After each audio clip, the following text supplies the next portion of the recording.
When my parents said, "Sorry, but we're busy," I smiled. Busy? Sure. Busy taking my sister to another spa retreat in Santorini, the third one this year. Meanwhile, I was standing in my Harvard dorm room, staring at my valedictorian sash, my name etched in gold.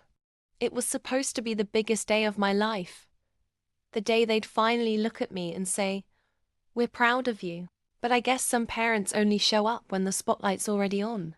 So I said calmly, "It's fine. I understand." But what they didn't know was that my revenge was already written into my speech. Graduation day came. The sky was perfect. The crowd was electric. And cameras from major networks lined the stage. When I stepped up to the podium in my crimson robe, the hall went silent. I smiled into the mic.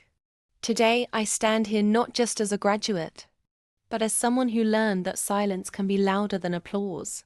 The audience leaned in. I continued, voice steady but sharp.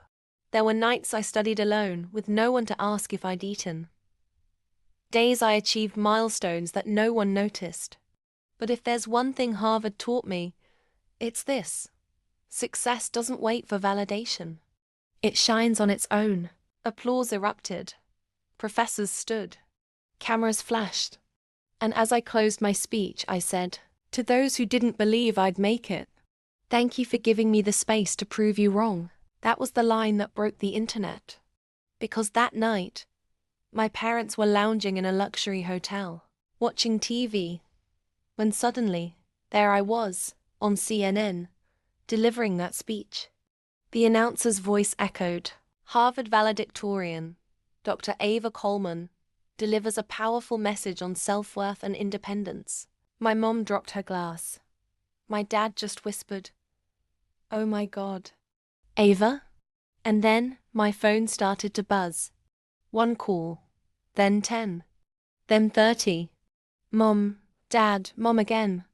I didn't pick up.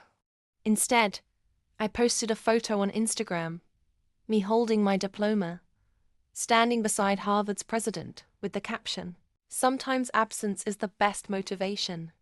#valedictorian #Harvard. In less than 24 hours, it hit 1 million likes. Brands reached out. Universities reposted my speech. My inbox exploded with offers to speak at youth events around the world. And my parents? They showed up at my apartment 2 days later with flowers, guilt, and teary eyes. My dad said, "We're so sorry, sweetheart, we didn't know." I looked at them for a moment, then said softly, "I know, that's the point. But here's the twist, I wasn't bitter. My success had already spoken for me. Because true revenge isn't anger. It's excellence, seen by millions." And as I looked into the camera during my next interview, I said, "To anyone who's ever been overlooked, don't chase approval. Build success so loud they can't ignore you. And when you're ready to own your story, hit that subscribe button, because your glow up starts here."